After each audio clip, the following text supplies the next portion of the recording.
Assalamualaikum warahmatullahi wabarakatuh.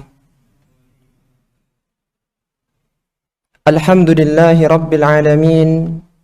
Wabihi nasta'inu ala umuri dunya waddin. Assalatu wassalamu ala ashrafil anbiya'i wal mursalin, nabiyyina Muhammadin wa ala alihi wa ashabihi ajma'in, amma ba'du. Ikhwati fillah, rahimani wa rahimakumullah. Alhamdulillah, kita bersyukur kepada Allah Subhanahu wa ta'ala yang mana kita masih diberikan kemudahan untuk duduk bersama di majelis ilmu yang mulia, majelis yang dibacakan ayat-ayat Allah Subhanahu wa ta'ala dan dihidupkan sunnah-sunnah Rasulullah sallallahu alaihi wasallam yang mulia, majelis yang penuh dengan kedamaian, yang penuh dengan ketenangan, dan tidak akan sengsara orang-orang yang duduk di majelis ilmu tersebut. Sebagaimana Allah sebutkan dalam salah satu hadis qudsi mensifati keutamaan majelis zikir, yaitu majelis ilmu. Allah Subhanahu wa ta'ala berfirman dalam hadis qudsi, la yashqa humul julaza la yashqa bihim jalisuhum. Mereka, orang-orang yang duduk di majelis ilmu, adalah orang-orang yang tidak akan sengsara orang-orang yang duduk bersama dengan mereka. Maka ada sebuah kenikmatan ketika ada seorang muslim dan muslimah diberikan kemudahan untuk hadir duduk di majelis ilmu yang mulia. Ikhwati fillah, rahimani wa rahimakumullah. Pada kesempatan kali ini kita akan melanjutkan pembahasan tafsir di juz 27, dan yang akan kita bahas pada kesempatan kali ini adalah surat yang ketiga di juz 27, yaitu surat An-Najm. Ayat yang tadi dibacakan merupakan lanjutan pembahasan dari ayat-ayat sebelumnya di surat An-Najm.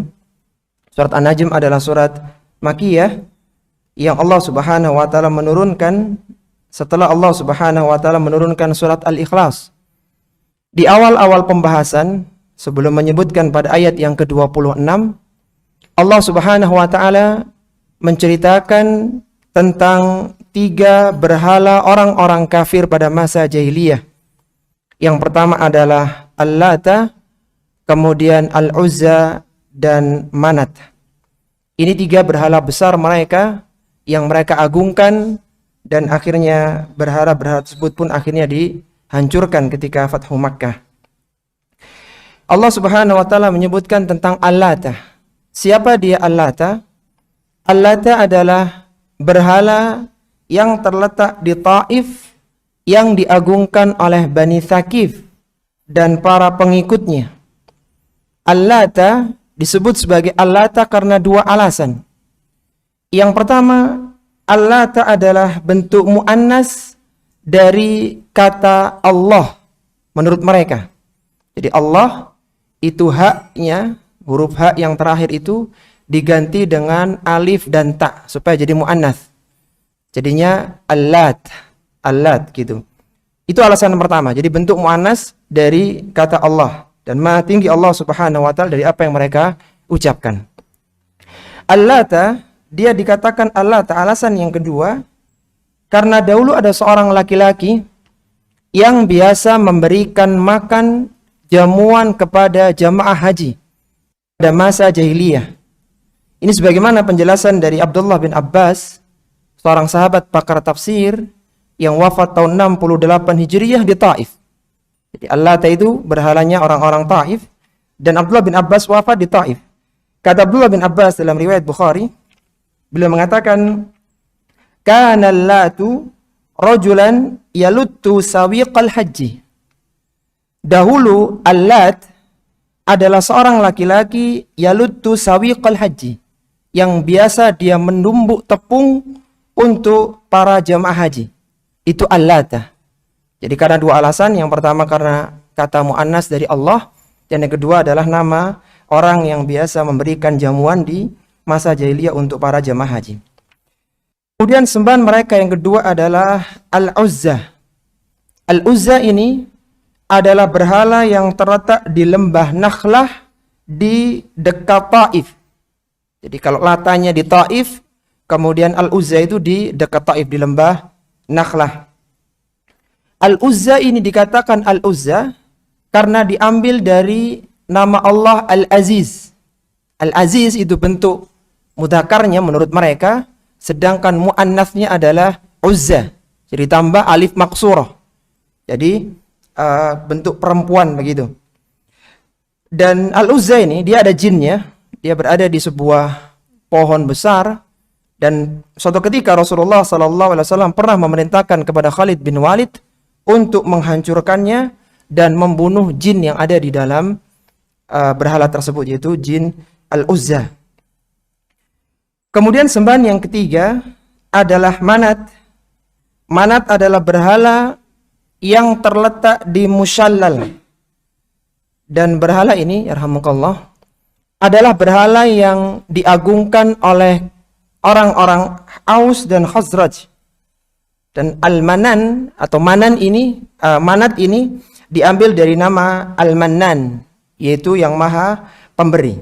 Dijadikan bentuk perempuan jadi Manat. Dan tingkatan Manat itu di bawah tingkatan dua berhala yang sebelumnya. Jadi yang paling tinggi adalah Al-Lata, kemudian Al-Uzza, dan Manat yang paling belakang. Sehingga penyebutan di dalam surat An-Najm, di awal-awal surat An-Najm, penyebutan Manat pun akhirnya belakangan. Karena memang secara derajat Manat lebih rendah daripada dua berhala yang lainnya. Setelah Allah Subhanahu wa taala menyebutkan tentang tiga berhala yang diagungkan pada masa jahiliyah, maka Allah Subhanahu wa taala menyebutkan tentang syafaat. Apa itu syafaat? Itu yang disebutkan dalam ayat yang ke-26 ini, wa kam mim malakin fis samawati la tughni syafa'atuhum. Betapa banyak malaikat yang ada di langit yang syafaat mereka tidak berguna sedikit pun. Apa itu syafaat? Syafaat secara bahasa artinya menggenapkan yang ganjil. Asy-syafa' artinya genap. Itu supaya tidak menjadi ganjil maka perlu asy-syafa'. Dan ganjil genap ini adalah dua hal yang Allah Subhanahu wa taala muliakan, sehingga dijadikan oleh Allah Subhanahu wa taala menjadi salah satu sumpahnya di dalam Al-Qur'an. Dalam surat Al-Fajr Allah Subhanahu wa taala berfirman, "Wal fajri walayalin ashar wasyaf'i wal watr." Was-safa dan al-watr. Demi yang syafa' yang genap dan yang ganjil. Yang genap yang dimaksudkan adalah para makhluk dalam ayat itu, sedangkan al-watr yang witir adalah Allah Subhanahu wa taala. Intinya secara bahasa, syafaat adalah menggenapkan atau yang genap. Sedangkan secara syariat, secara istilah, syafaat adalah seorang yang menjadi perantara bagi orang lain untuk mendatangkan manfaat atau menghindarkan madharat, menghindarkan bahaya. Sehingga dengan syafaat itu, seorang yang asalnya masuk ke dalam neraka bisa selamat dari neraka.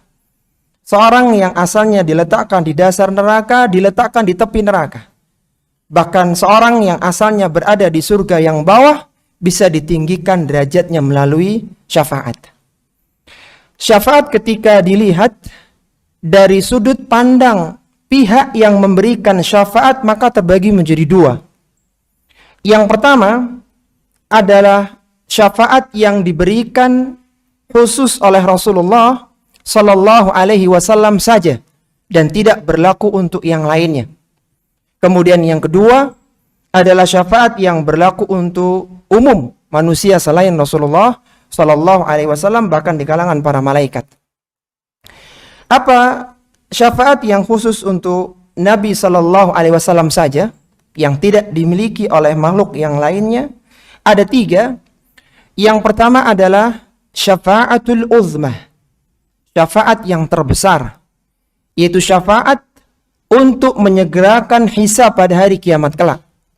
Kita masih ingat bahwa pada kejadian di mahsyar, manusia akan berdiri dengan sangat lama. Mereka akan menunggu separuh dari 50.000 tahun di hitungan akhirat. Jadi sangat lama sekali. Sehingga dalam kondisi yang sangat terik, sangat panas, mereka tanpa busana, dan matahari didekatkan sedekat 1 mil. Sehingga mereka berpeluh, berkeringat, ada yang sampai mata kakinya, ada yang sampai pinggangnya, ada yang sampai pundaknya, ada yang sampai daun telinganya, bahkan ada yang tenggelam karena keringatnya. Sehingga berbondong-bondonglah manusia waktu itu kepada Nabi Adam alaihissalatu wassalam, kepada Nabi Nuh, kepada Nabi Ibrahim, kepada Nabi Musa, Nabi Isa, dan semuanya tidak bisa menyegerakan hisab. Maka yang bisa menyegerakan hisab perhitungan waktu itu hanyalah Rasulullah Muhammad sallallahu alaihi wasallam, dan ini yang disebut dengan syafaatul uzma, syafaat yang terbesar. Kemudian syafaat yang kedua yang khusus untuk Nabi sallallahu alaihi wasallam adalah mengetuk pintu surga. Kita tahu bahwasanya surga itu memiliki 8 pintu yang jarak antara 2 daun pintunya itu perjalanan sekian jauhnya, sangat besar sekali.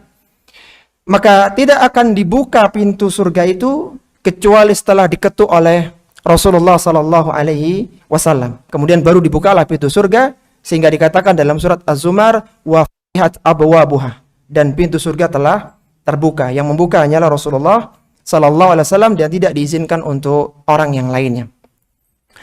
Kemudian syafaat yang ketiga yang khusus untuk Nabi sallallahu alaihi wasallam adalah syafaat kepada pamannya Abu Talib.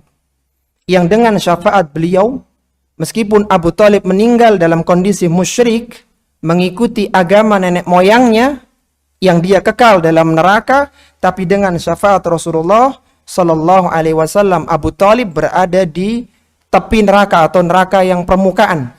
Yang dikatakan dalam sebuah riwayat, dia mengenakan 2 sandal dari api neraka yang sangat panas, yang dengan 2 sandal itu mendidihlah otaknya, wal iyadzubillah.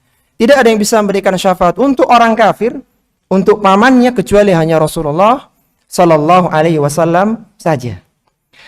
Kemudian syafaat yang berlaku untuk umum ada banyak ya. Di antaranya adalah syafaatnya orang yang meninggal dalam kondisi sebagai seorang mujahidin, dia bisa memberikan syafaat kepada 70 orang keluarganya. Anak kecil yang meninggal setelah diakikoi sebelum balik, dia bisa berikan syafaat kepada orang tuanya, dan yang lainnya sangat banyak sekali. Maka Allah Subhanahu wa taala menyebutkan dalam ayat ini tentang syafaat, dan syafaat terbagi 2. Selain tadi dari sisi pelakunya, syafaat dari sisi terjadi atau tidaknya terbagi 2. Ada syafaat yang hak dan ada syafaat yang batil. Atau dalam istilah lain ada syafaat yang ditetapkan, yang musbitah, dan ada syafaat yang dinafikan, yang ditiadakan. Syafaat yang hak adalah syafaat yang terjadi ketika terpenuhi 2 syarat dalam surat An-Najm di ayat yang ke-26 ini. Itu Allah Subhanahu wa taala menyebutkan, wa kam mim malakin fis samawati la tughni syafa'atuhum syai'an. Betapa banyak malaikat yang ada di langit, syafaat mereka tidak berlaku, tidak berguna sedikit pun. Nah, ini ada syaratnya, illa min ba'di ayyadzanallahu liman yasha'u wa yarda. Ini 2 syaratnya. Yaitu syafaat itu diberikan setelah mendapatkan izin dari Allah Subhanahu wa taala, dan syafaat itu diberikan kepada orang yang diridhoi oleh Allah Subhanahu wa taala. Jadi ada 2 syaratnya. Supaya bisa terlaksana, proses pemberian syafaat itu diizinkan, dan orang yang diberikan syafaat itu diridhoi oleh Allah Subhanahu wa ta'ala. Siapa orang yang akan mendapatkan syafaat yang diridhoi oleh Allah Subhanahu wa ta'ala? Orang yang akan diridhoi untuk mendapatkan syafaat hanyalah orang-orang yang bertauhid, dan syafaat tidak berlaku untuk orang musyrik. Kecuali dalam kejadian Abu Talib tadi, yaitu pengkhususan. Sebagaimana sabda Nabi sallallahu alaihi wasallam, as'adun nasi bi syafaati yaumal qiyamati man qala la ilaha illallah khalisan min qalbi aw nafsihi.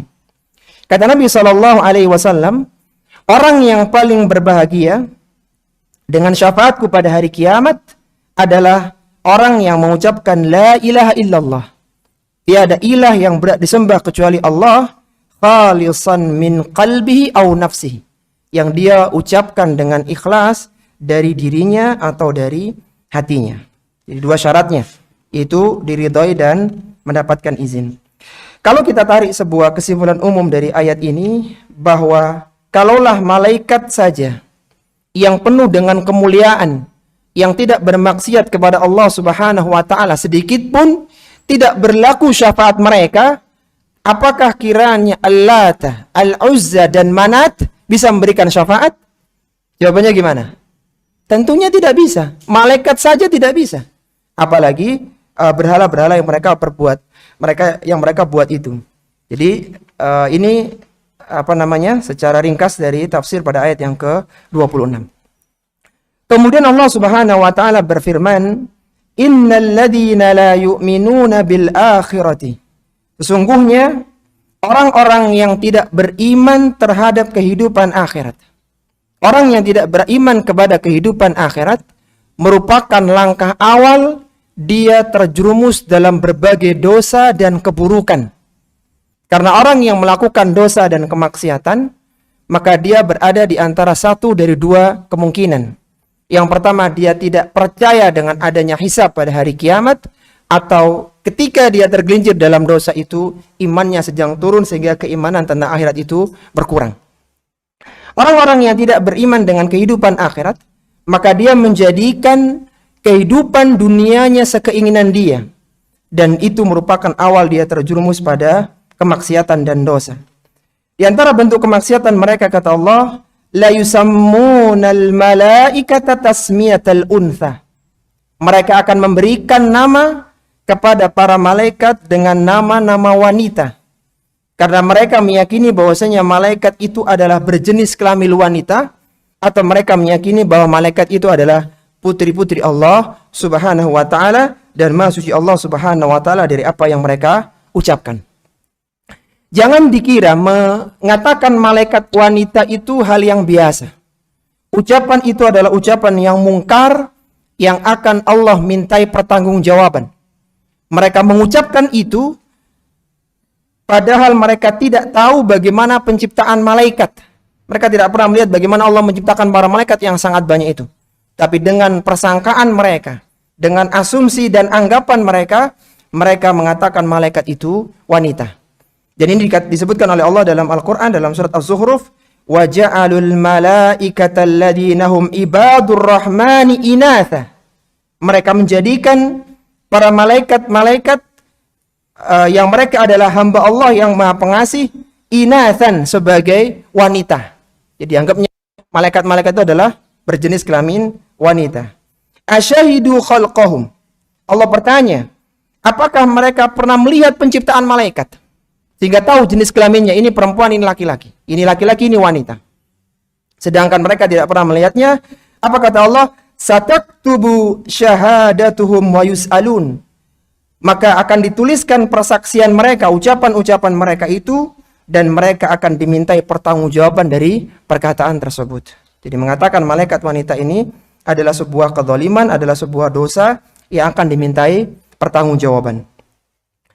Kemudian Allah Subhanahu wa taala berfirman, yang menyebabkan mereka itu menamai malaikat dengan nama wanita. Wa ma lahum bihi min ilm. Mereka tidak memiliki pengetahuan sedikit pun. Lalu apa yang mendorong mereka? Iyattabi'una illa dhann.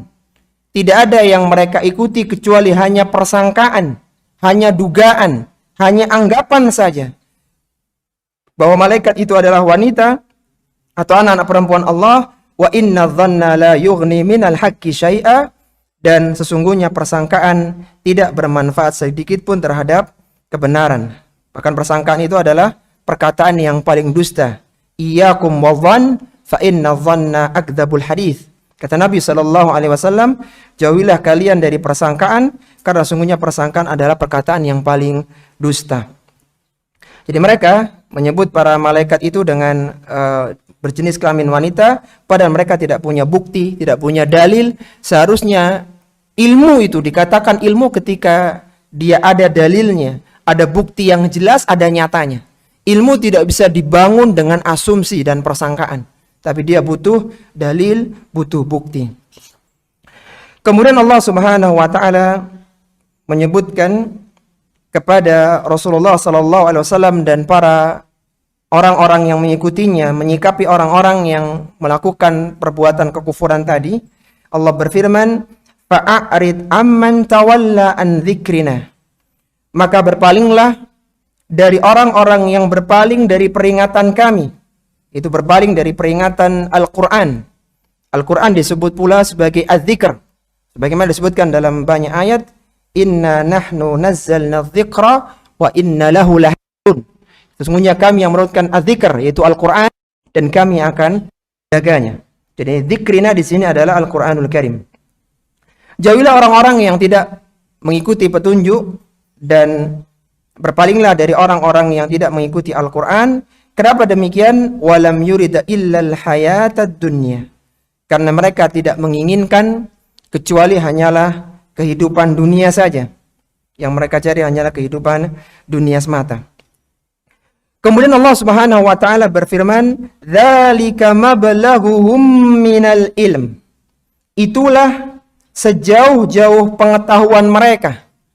Karena mereka tidak percaya dengan kehidupan akhirat, mereka hanya fokus pada kehidupan dunia, maka ilmu mereka, pengetahuan mereka berhenti hanya dalam masalah-masalah dunia, dalam masalah urusan pangan, penghidupan saja. Sedangkan mereka lalai dari kehidupan akhirat.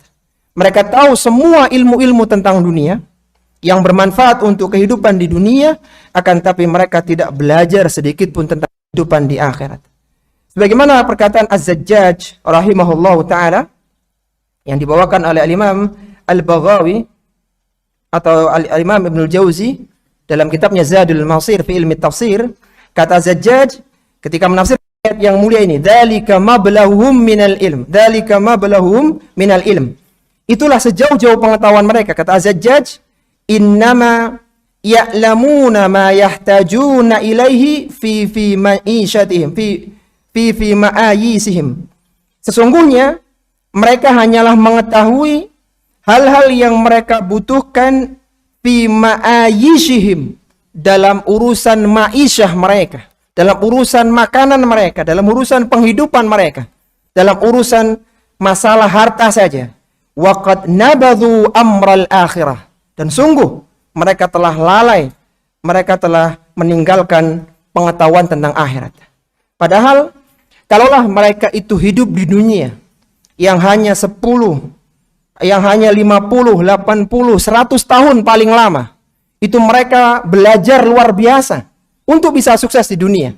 Padahal kehidupan dunia dibandingkan dengan akhirat tidak ada apa-apanya.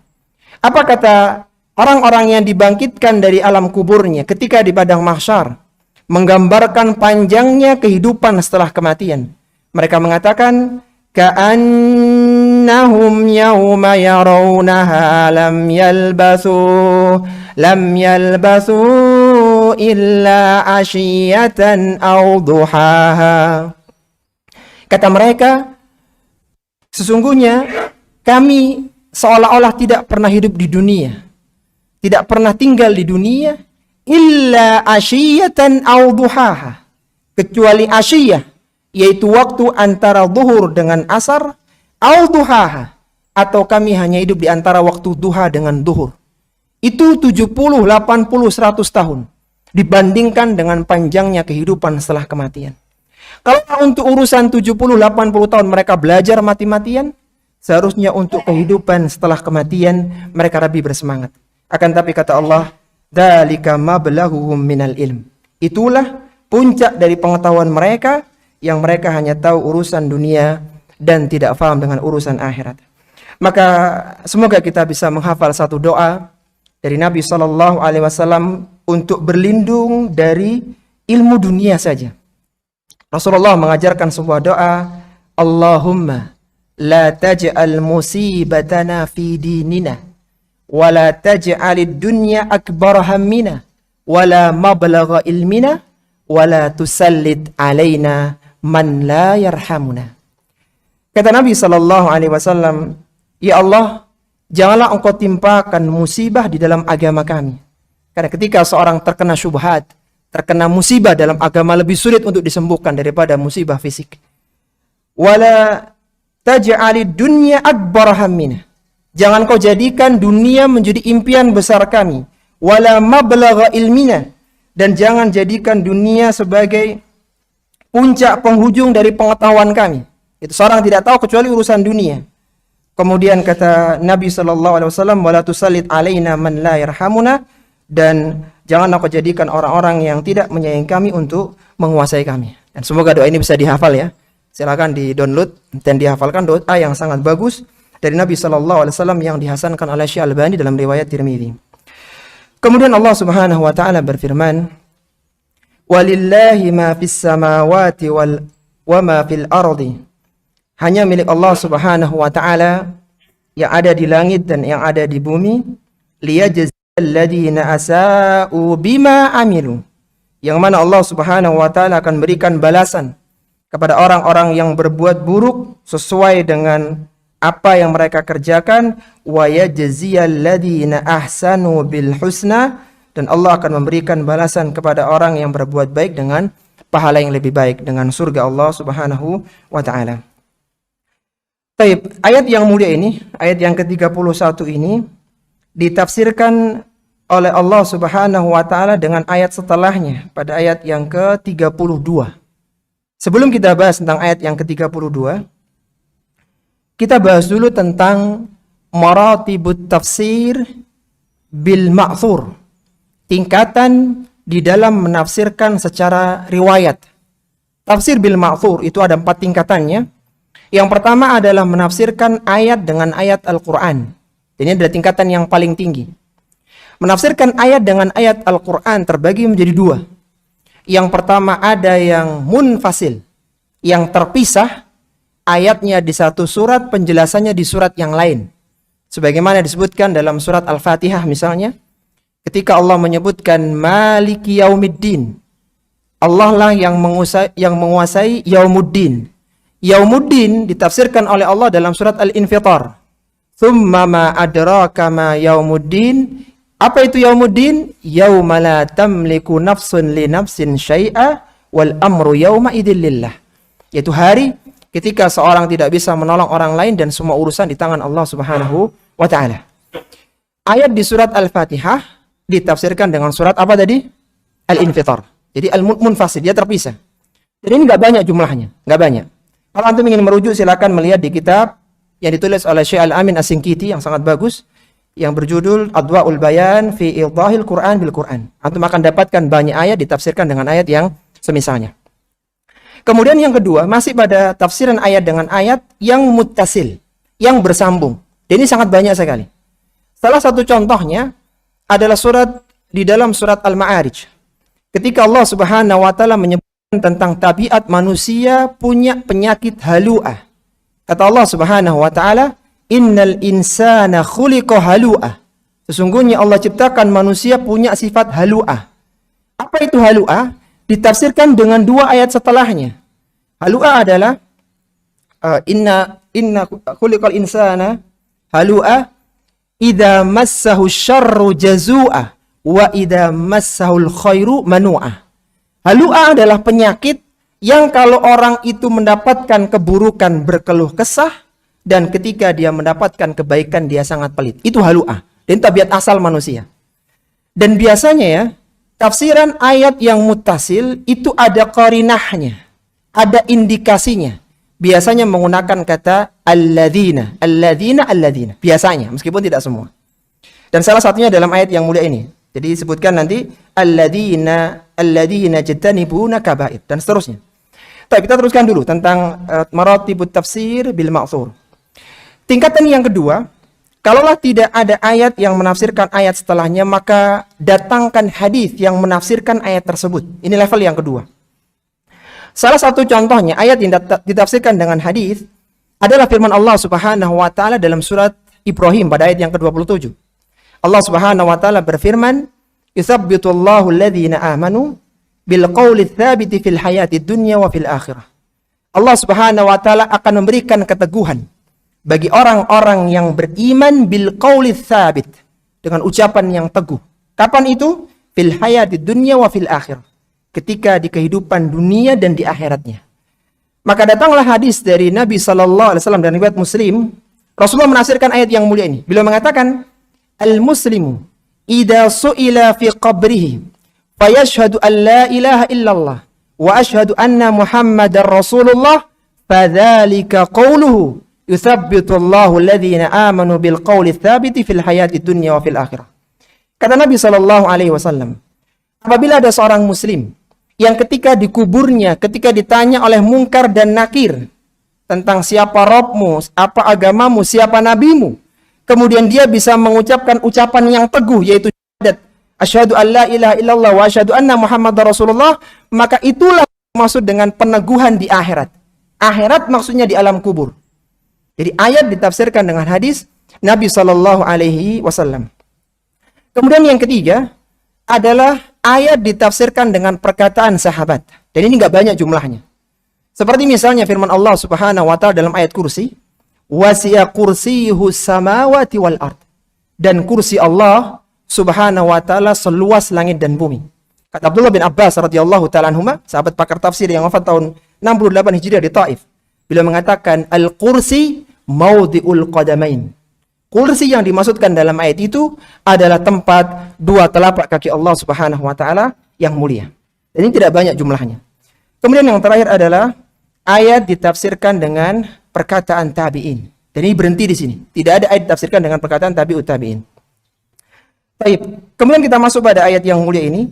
Apa tafsiran dengan ahsanu bil husna, atau orang-orang yang bima amilu, orang-orang yang berbuat baik itu apa tafsirannya? Ditafsirkan pada ayat yang setelahnya, alladzina yajtanibuna kaba'iral itsmi wal fawahisha illal lamam.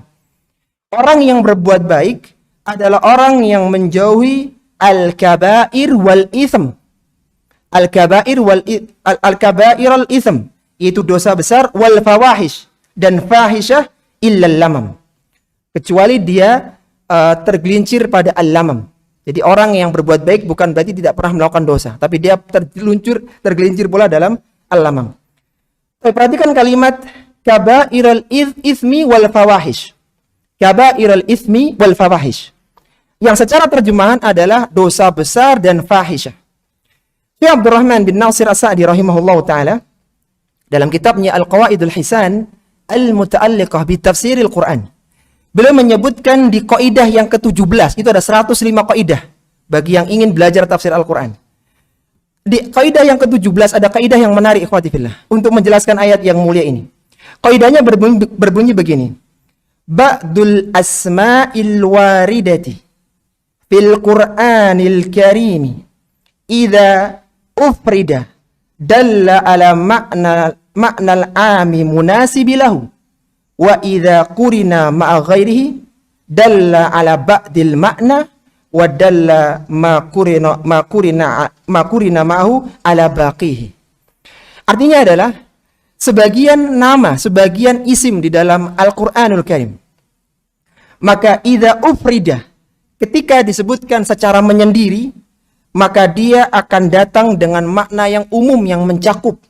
Akan tapi ketika dia disebutkan bersama dengan penyertanya, ada dua yang mirip sebagai penyertanya, dalla ala ba'dil makna, satu kata memiliki satu makna, sedangkan sisanya atau dalla ma qurina ma'hu ala baqi, kata yang lainnya akan mengambil makna yang lainnya. Sebelum kita bahas tentang fahisyah dan kabairal itsmi, ya, contohnya adalah kata iman dan amal salih. Innal ladzina amanu wa amilus salihat misalnya. Kata iman dan amal salih, ketika disebutkan salah satu, maka iman mencakup amal salih. Amal salih mencakup iman.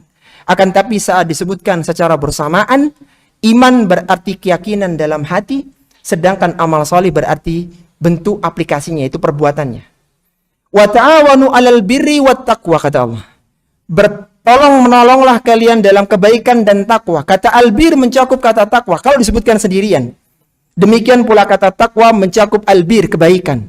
Akan tapi ketika disebutkan secara bersamaan, wa ta'awanu 'alal birri wat taqwa, maka albir artinya kebaikan kepada Allah, kebaikan kepada sama manusia, kebaikan untuk melakukan perintah, sedangkan at-taqwa adalah perbuatan untuk menjauhi larangan. Sebagaimana wala ta'awanu 'alal itsmi wal udwan, al-itsm artinya dosa kepada Allah Subhanahu wa taala, sedangkan al-udwan adalah dosa kepada sama manusia. Kembali lagi, apabila kata itu disebutkan secara menyendiri maka maknanya umum, akan tapi ketika disebutkan secara bersamaan maka masing-masing kata memiliki makna yang tidak dimiliki yang lainnya. Baik, kita masuk pada ayat yang terakhir, walladzina yajtanibuna kaba'iral itsmi. Orang-orang yang menjauhi dosa-dosa besar wa fawahish. Kalaulah fawahish disebutkan secara menyendiri maka masuk di dalamnya dosa besar. Demikian pula kaba'iral itsmi mencakup fawahish, mencakup perbuatan yang keji. Akan tapi ketika disebutkan secara bersamaan maka fahisyah maksudnya dosa-dosa besar yang menjijikkan manusia. Sedangkan al-kabair al-ithmi itu yang selainnya. Apa itu fahisyah? Salah satu contohnya adalah zina. Dosa zina beda dengan dosa membunuh dan mencuri. Fitrah manusia jijik dengan perzinaan. Kemudian di antara contohnya adalah homoseksual. Jijik dosa itu. Dia dosa besar jijikkan. Dan salah satu dosa besar yang lainnya adalah menikahi mahram. Jadi dosa besar dan itu menjijikkan. Jadi fahisyah kembali lagi yaitu dosa besar yang spesifik. Dosa besar yang menjijikkan secara fitrah manusia. Adapun kabairal itsmi, apa itu kabairal itsmi? Al-Imam Adz-Dzahabi rahimahullahu taala dalam kitabnya Al-Kabair, beliau mengumpulkan 70 dosa besar dan di awal kitab itu beliau memberikan definisi tentang kabirah, tentang dosa besar. Yang pertama kata beliau rahimahullahu taala, beliau adalah seorang ulama yang wafat tahun 748 Hijriah. Kata beliau, al-kabairu ma nahallahu wa rasuluhu anhu. Yaitu dosa besar adalah semua yang dilarang oleh Allah dan Rasulnya. Fil kitabi wa sunnati. Dalam Al-Quran dan As-Sunnah. Wal athari anis salafis salihin. Demikian dalam athar-athar daripada salafun salih. Anna man irtakaba syai'an min hadhil adha'im. Barang siapa yang terjerumus pada dosa besar yang ada yang disebutkan, yang akan disebutkan ini, apa ciri-cirinya? Mimma fihi haddun fid dunya. Ciri-ciri yang pertama dosa besar adalah adanya had di dunia. Kal qatli waz zina was sariqah. Seperti membunuh, zina dan mencurian. Itu ada hadnya, itu dosa besar. Au jaa fihi wa'idun fil akhirah. Atau ada ancaman di akhirat min adzabin au ghadabin au tahdidin, berupa siksaan, berupa kemurkaan dan ancaman. Jadi misalnya ada ancaman nanti pada hari kiamat, maka itu masuk dosa besar.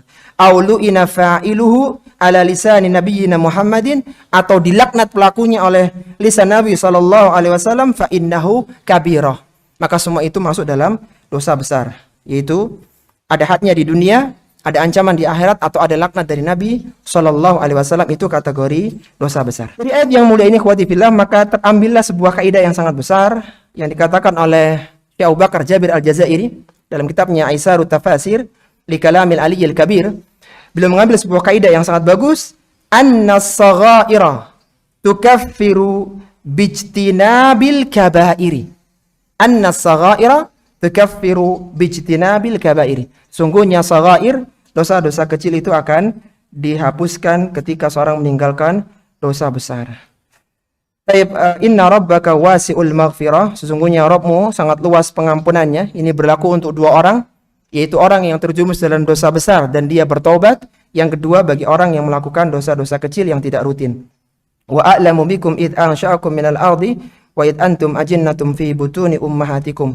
Allah tahu tentang kejadian kalian ketika kalian masih berupa tanah. Yang dimaksud di sini adalah Nabi Adam alaihissalatu wassalam. Demikian pula ketika kalian berada di rahim ibu kalian. Fala tuzakku anfusakum.